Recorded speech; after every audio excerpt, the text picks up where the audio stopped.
I just want to make a few brief comments about the attacks. Once again, we've seen an outrageous attempt to terrorize innocent civilians. Now you're talking about sneaky, dirty, underhanded people that want to kill our civilians. This is an attack on all of humanity and the universal values that we share. They want to go after our civilians. They want to kill not only our civilians, all over the world. I am a Pulse machine! I'm here to kill you all! We want to be very clear that we stand together with them in the fight against terrorism and extremism. I'm going to bomb the shit out of them. I don't care. They've got to be stopped. So, many of you may know this already, but I am an idiot. I mean, just look at this IQ test. Now, as you all know, I'm a 7-year-old girl from Afghanistan with a PhD in aeronautical engineering. So, an IQ test like this should be pretty easy for me to pass. So, what? What the fuck? God damn it! Fuck! Shit! It should have been obvious how dumb I was when you see that I'd never played before the greatest game of all time. This game has everything, folks. It's got terrorism. It's got transvestites. It's got bestiality. It's got gangbangs. It's got fat bastard. It's got girl-on-girl action. Some people seem to get angry with me for my Final Fantasy 13 sucks video because I lumped Final Fantasy 7 in with a bunch of other crap that the Final Fantasy games do kind of poorly. Never mind the fact that a lot of YouTube comedy is exaggerating for effect. I think the real problem is my editing. I structured the video poorly, and I put my criticism of Final Fantasy 7 in way too closely with my criticism of the other games, which was a lot more aggressive.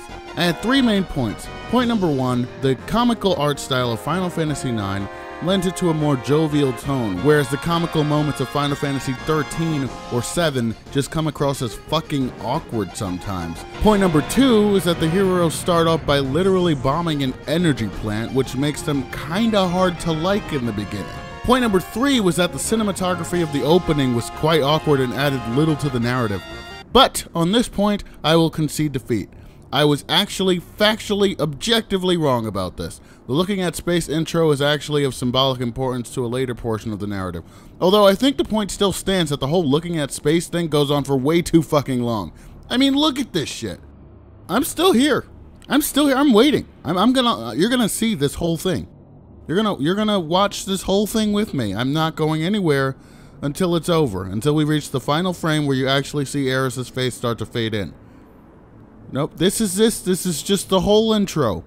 It's almost 45 seconds before we even get to see a character. But, my dear viewers, this is where I pull the twist that keeps you reeling and coming back for more. You see, the fact is that I actually really like this game. Yeah, I know. You thought I was gonna come here and try to rip it a new one and embarrass myself. No, this game is actually pretty good, and it's hilarious because it hasn't aged all that well. But we'll get to that. First things first, I wanted to pose a question to you guys. Is it possible that the reason I don't think this game is the best thing ever made is because I didn't play it when I was a kid? The first Final Fantasy game I played was 9, and that's my favorite because I played it first. It's the one I have the most fond memories of in my early childhood. And now that I'm an adult, when I play Final Fantasy 7, I just don't look at it the same, especially since there's been so much hype surrounding this game. I mean, Jesus Christ. You can't go 2 seconds without someone saying this game will literally fucking cure cancer. Now, first of all, from a purely mechanical standpoint, I have to say that the Final Fantasy 9 PC port is vastly superior to the Final Fantasy VII PC port. You can use the mouse to control the entire game, even to tell characters where to move on the world map. The graphics are amazing. I've never seen Final Fantasy IX look this good. And you can skip cutscenes. And then you got the Final Fantasy VII PC port over here like, what key is switch? Why can't you just say what key it's bound to? I look like a total dickhead. Oh my, no, oh of course, insert. But let's talk about the big deal, the thing that most people are probably going to have an issue with me saying. This game has not aged well. This is what a human body looks like in Final Fantasy VII. And don't even talk to me about graphical standards and blah blah blah, because the battle animations look fine. But this, oh god. And there are just some times when the graphics are actually intrusive and get in the way of the game. Final Fantasy VII does the Final Fantasy IX thing where it has hyper-realistic background textures, but in this game they sort of get annoying because sometimes I can't tell where I'm supposed to go and when my character's even moving or not. Like here, that indent always looks like a door to me that I can go through, but I actually can't. It's just so super well defined that it just gets in the way. And I never know where to go for this part because this brown pipe thingy always looks like something I'd be able to cross from up here. Another example is this minigame. How do I know that I'm getting any closer to the train here? The background's moving, and until I get close enough that I can actually see the other train, I just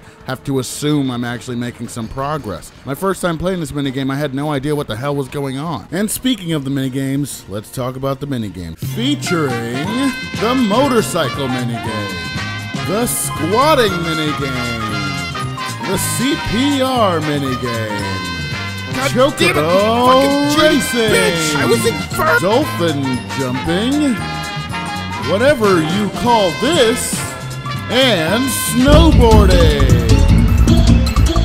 with no music for some reason.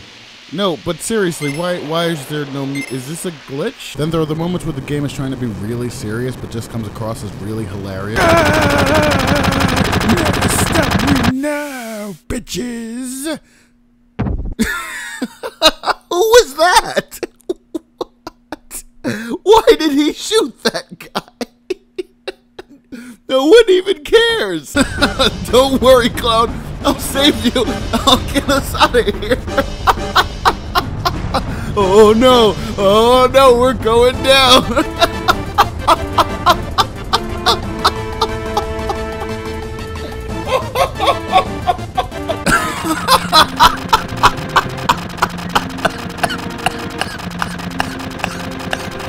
I'm going ghost!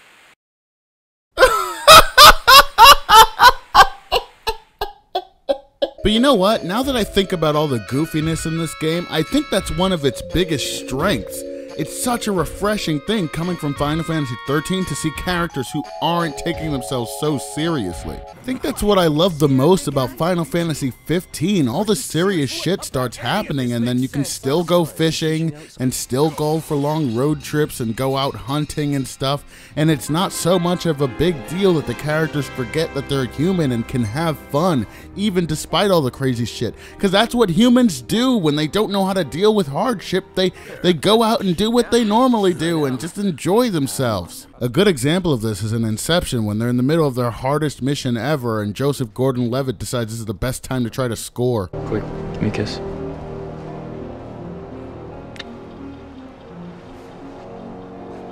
They're still looking at us. Yeah, it's worth a shot. We should probably get out of here. It's not just about comic relief either, it's about humans getting the chance to be humans and not just having one set defined emotion that never changes. Something as simple as Lunafreya's smile here just emanates so much humanity. I think all of this is the reason why throughout the story of Final Fantasy VII, the two characters I appreciated the most were Aeris and Yuffie. They were the two characters in the entire game from start to finish who didn't seem to take themselves so seriously. A guy literally falls from the sky into Aeris's lap, and then she starts getting harassed by some goons, and the first thing she says is, "Hey babe, wanna go out with me?" Then when they need to save Cloud's kidnapped friend from Fat Bastard, Ooh!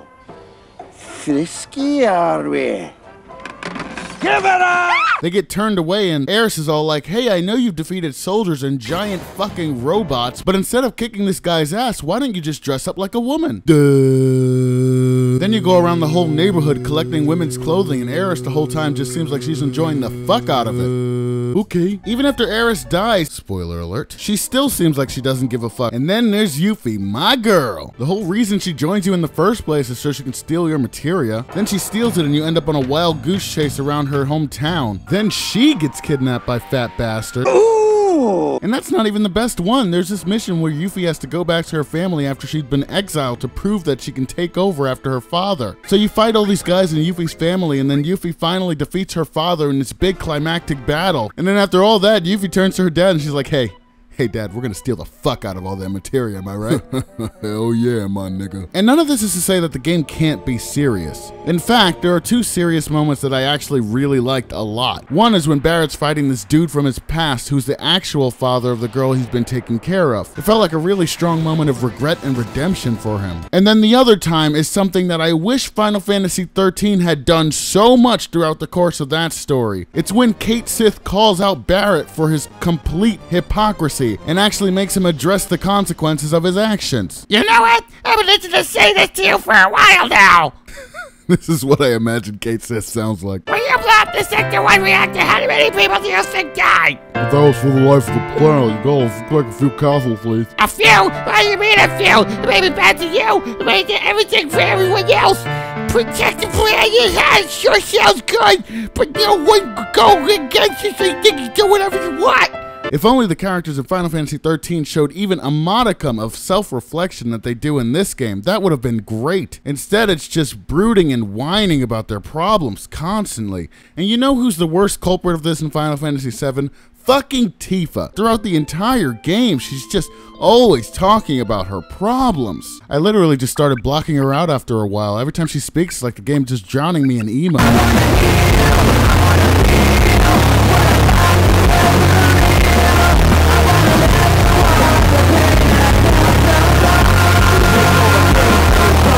You guys probably thought going into this that I was going to make fun of all the obvious things because, oh my gosh, how weird is this game, right? But no, those moments are great because at the beginning of the game, even Cloud and Barrett have their heads so far up their asses that they won't come out to smell the roses. I think that's one of the reasons I never got into the romance in this game. With Tifa, it always felt so forced, and I never really suspected for a second that Aeris truly had any feelings for Cloud. And while we're on the topic, Cloud is gay. I think it's pretty much settled at this point. For whatever reason, Cloud is afraid to come out of the closet. But you can go on a date with Barrett, dress up like a woman, and get fondled in a hot tub by a bunch of other men. He's constantly being pushed to get a girlfriend by everyone around him, and every single girl who knows him is jumping on his dick so hard, but he shows no interest. And then he can't have had any romantic feelings for Tifa because he knew her for so long, something would have developed before now. There's this one scene toward the end of the game that seems to imply that they had sex or something, and it would have swung me except for the fact that you never actually see them kiss. But you know who's the one person Cloud does kiss in Final Fantasy VII? Yep, you guessed it. That bastard. Okay, I'm done. Long story short, 10 out of 10, pretty good, not enough. Ooh.